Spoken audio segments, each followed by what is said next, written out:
10조 원이 넘는 가덕 신공항 건설 사업에 지역 기업이 참여할 수 있는 길이 열렸습니다. 건설 경기 침체로 위기를 겪고 있는 지역 기업 입장에선 대형 국책 사업에 참여할 기회인 만큼 일주일 앞으로 다가온 입찰 준비에 집중하고 있습니다. 국내 체류 중인 외국인들을 상대로 소액을 빌려주고 고금리로 돈을 가로챈 베트남인들이 경찰에 붙잡혔습니다. 1934년에 세워진 우리나라 최초의 도계교이자 현재도 유일한 도계교인 영도대교가 올해로 개통 90년을 맞았습니다. 부산 근대 역사와 함께한 영도다리가 관광 명소로 거듭나고 있습니다.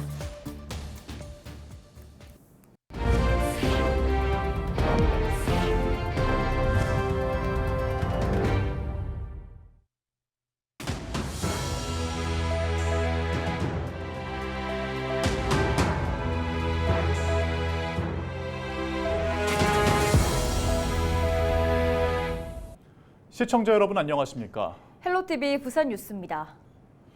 국내 체류 중인 외국인들을 상대로 소액을 빌려주고 고금리로 돈을 가로챈 베트남인들이 경찰에 붙잡혔습니다. 일당은 또 불법 도박장까지 운영한 것으로 드러났습니다. 보도에 김한식 기자입니다. 사상구의 한 상가 건물을 경찰이 급습합니다. 내부에서는 외국인들이 불법 도박을 하고 있습니다. 베트남인들을 대상으로 불법 대부업을 운영하고 도박장을 개설한 총책 A씨 등 베트남인 15명이 경찰에 붙잡혔습니다. A씨 등 일당은 외국인 커뮤니티에 소액 대출을 해주겠다고 광고를 했습니다. 광고를 보고 연락해온 사람들에게 지난 2021년 6월부터 올해 4월까지 250명에게 34억 원 상당을 대출해 준 뒤 15억 원의 부당 이득을 챙겼습니다. 피해자는 모두 베트남인으로 연 최대 11,000%가 넘는 이자를 받아 챙겼습니다. 이들은 또 모집책과 추심책 등 체계적으로 역할을 분담해 조직을 운영한 것으로 드러났습니다. 기한 내에 돈을 갚지 못할 경우 채무자 개인정보를 SNS에 게시하는 등 협박을 일삼았습니다. 내부 피해자를 저희들이 확인한 바로는 불법 체류자, 해외 이주자, 국내 유학생들이 대부분이었습니다. 외국인 신분이고 불법 체류자 신분이기 때문에 국내에서 대출을 받을 수 없는 점을 악용해서 일당 중 일부는 불법 도박장을 운영한 혐의도 받고 있습니다. 부산 사상구의 한 건물을 임대한 일당은 당구장으로 위장해놓고 불법 홀덤펍을 운영했습니다. 이용자는 모두 베트남인으로 지난해 8월부터 9개월 동안 1억 원을 챙긴 것으로 드러났습니다. 홀덤펌 도박장에 출입하는 자는 SNS로 미리 인증을 받은 후에 출입을 하게 하였고 CCTV로 출입자를 단속하면서 경찰은 범죄 조직과 연관성 등 추가 범죄에 대해 수사를 확대하고 있습니다. 경찰은 베트남 국적 총책 A씨 등 3명을 구속하고 나머지 12명을 불구속 송치한 뒤 추방 조치했습니다. 헬로티비 뉴스 김한식입니다. 큰 배가 지나갈 수 있도록 열리는 구조로 만든 다리를 도계교라고 부릅니다. 바로 영국의 이 타워 브릿지가 전 세계에서 가장 유명한 도계교 중 하나인데요. 우리나라에도 도계교가 있습니다. 영도와 부산 도심을 연결하는 영도대교인데요. 1934년 세워진 우리나라 최초의 도계교이자 현재도 유일한 도계교인 영도대교가 올해로 개통 90년을 맞았습니다. 부산 근대 역사와 함께한 영도다리가 관광 명소로 거듭나고 있는데요. 안수민 기자가 보도합니다. 1934년 개통 당시부터 우리나라 최초의 연륙교이자 도계교로 큰 주목을 받았던 영도대교. 1980년 부산대교가 개통될 때까지 육지와 섬을 잇는 유일한 교량으로 사람과 물자의 이동을 도왔습니다. 개통 당시부터 1968년까지는 전차도 지나면서 도시 성장의 기폭제 역할을 했습니다. 6.25 전쟁 당시에는 영도다리가 만남의 장이었습니다. 일제강점기부터 부산 시민과 함께 해온 영도대교는 8.15 해방과 6.25 전쟁 이후 생활고에 지친 피난민들이 애환과 망향의 슬픔을 달랬던 그런 장소였고요.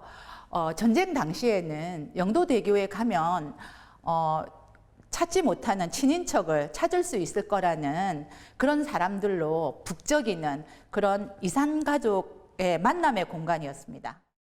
매일 6, 7차례씩 진행되던 영도다리 도계, 즉 열림은 1966년 교통체증을 이유로 중단됐습니다.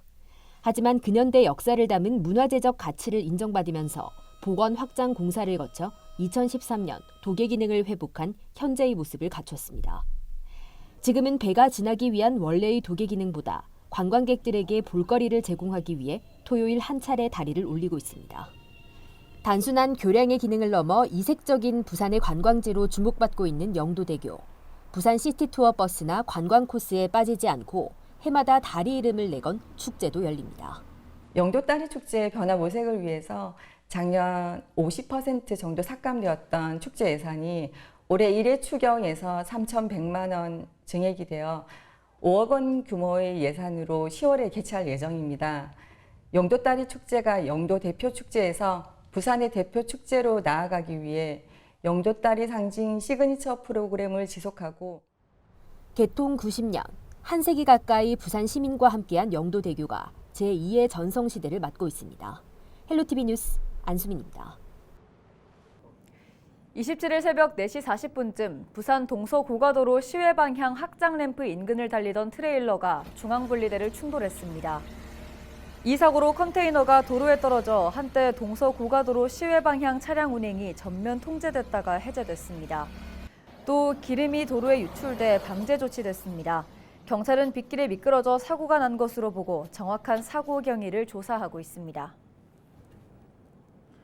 비번인 소방관이 아내와 함께 차를 타고 가다 길가에 쓰러진 50대 남성을 구했습니다. 부산 기장소방서 현장대응단 이영철 주임과 그의 부인은 지난 16일 오후 부산 금정구의 한 도로를 달리던 중 길가에 누워있는 50대 남성 A씨를 발견하고 되돌아갔습니다. 이 주임은 동공이 풀려있고 심정지인 상태를 확인하고 곧바로 심폐소생술을 실시했으며 부인은 119에 신고했습니다. 응급처치를 받고 병원으로 이송돼 수술을 받은 남성은 현재 일반 병실에서 회복 중인 것으로 나타났습니다. 이 주임 부부는 심폐소생술은 누구나 한두 번 교육을 받으면 누구나 쉽게 할 수 있는 만큼 시민들도 가까운 소방서나 119 안전체험관에서 배워두면 좋을 것이라고 밝혔습니다. 지난 토요일인 25일 해운대구 동백섬 누리마루 에이펙하우스를 비롯해 청사포 등 해운대 일대에서 해운대 랑데부 행사가 열렸습니다. 해운대 랑데부 행사는 해운대구가 청년 남녀 간의 만남과 교류의 장을 제공하는 이벤트로 해운대구에 거주하거나 해운대 직장에 다니는 시민들을 대상으로 진행됐습니다. 올해 처음으로 열린 해운대 랑데부 행사에는 참가자 40명 모집에 전문직, 공기업, 공무원 등 다양한 직업을 가진 남성 76명, 여성 61명에 137명이 신청해 3.4대 1의 경쟁률을 보였습니다. 해운대구는 오전 9시부터 오후 9시까지 해변 열차와 해리단길 탐방 등 해운대 대표 관광명소 위주의 일정으로 프로그램을 구성해 참여자들에게 호응을 얻었다고 밝혔습니다. 부산 지역 대학들의 축제 기간을 앞두고 유명 가수들의 부산행이 확정되면서 안전관리에 비상이 걸렸습니다. 오는 28일 열리는 부산대학교와 동의대학교 축제에는 뉴진스, 지코 등 인기 가수들의 공연이 진행될 예정입니다. 학교 학생들은 물론 외부인도 공연 관람을 할 수 있는 축제 특성상 많은 인파가 밀집될 것으로 예상되면서 부산대는 235명을, 동의대는 200명의 안전관리 요원을 배치하기로 했습니다. 경찰도 각 학교 주변에 경찰기동대 1개 중대를 배치해 인파 관리와 교통 정리 등에 나설 계획입니다.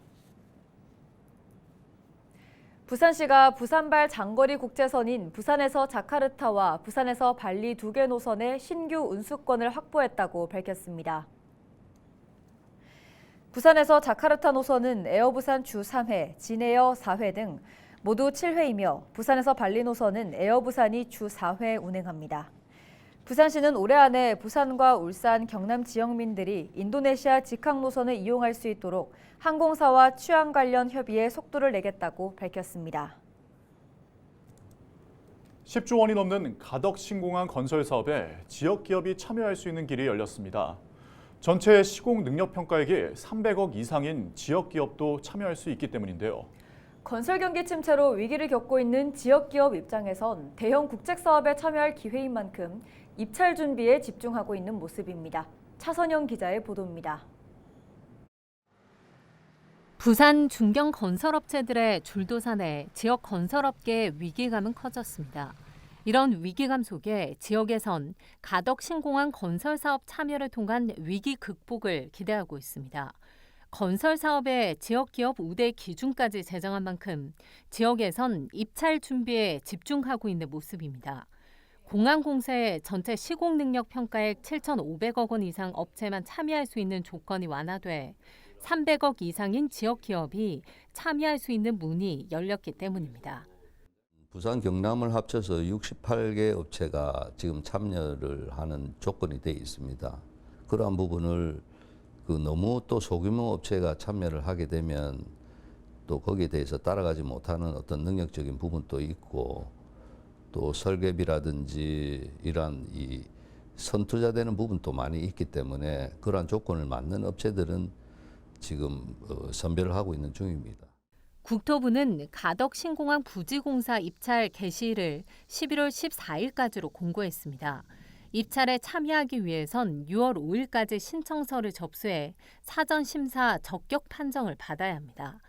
단군 이래 최대 토목공사로 불리는 10조 5,300억 규모의 가덕 신공항 공사에 참여할 대형 건설사와 지역 업체들의 윤곽이 곧 드러날 것으로 보입니다. 지역업체에 참여를 함으로써 또 부산 지역에 있는 시민들도 개항 시에 거기에 출입을 하면 자부심도 얻을 수 있고 여러 가지의 지역 이제 발전 효과가 있으니까 지역 건설업체들도 꼭 참여를 해서 전문가들 역시 부동산 경기 침체에 건설업계의 어려움이 가중되고 있는 상황에서 가덕 신공항 건설 참여가 지역 건설업계 분위기 전환에 긍정적인 영향을 줄 것으로 분석했습니다. 분양이 수월치 않고 좀 어려움을 겪고 있기 때문에 업체 수익성 측면에서 상당히 어려움이 많습니다. 그래서 가덕 신공항 건설에 지역 업체가 참여하는 방안은 상당히 바람직하다고 개인적으로 생각을 하고요.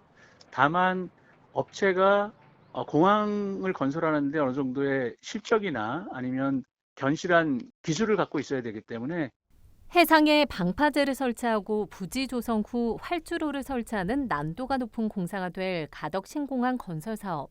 2029년 말 개항을 목표로 하는 짧은 공사 기간인 만큼 여러 숙제가 놓인 상황입니다. 지역 건설업체가 대형 국책 사업에 참여해 시공 능력을 보여줄 기회를 잡을 수 있을지 주목됩니다. 헬로티비 뉴스 차선영입니다.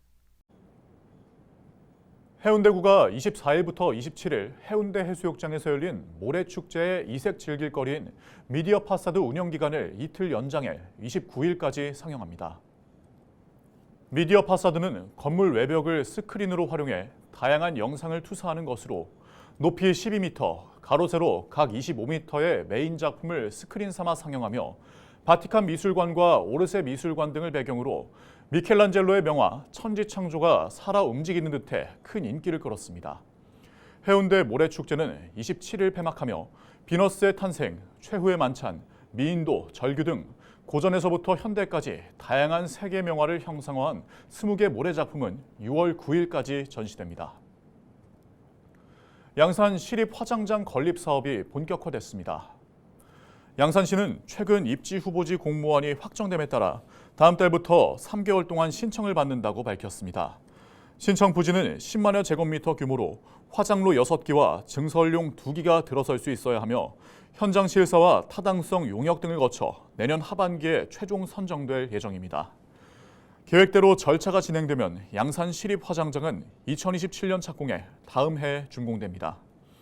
인구 36만 도시 양산에서는 한 해 1,700여 건의 화장 수요가 발생하지만 지역 화장장이 없어 주민들이 부산이나 울산 화장장을 이용해야 하는 불편을 겪어왔습니다. 이상으로 뉴스를 마칩니다. 함께해 주신 여러분 고맙습니다.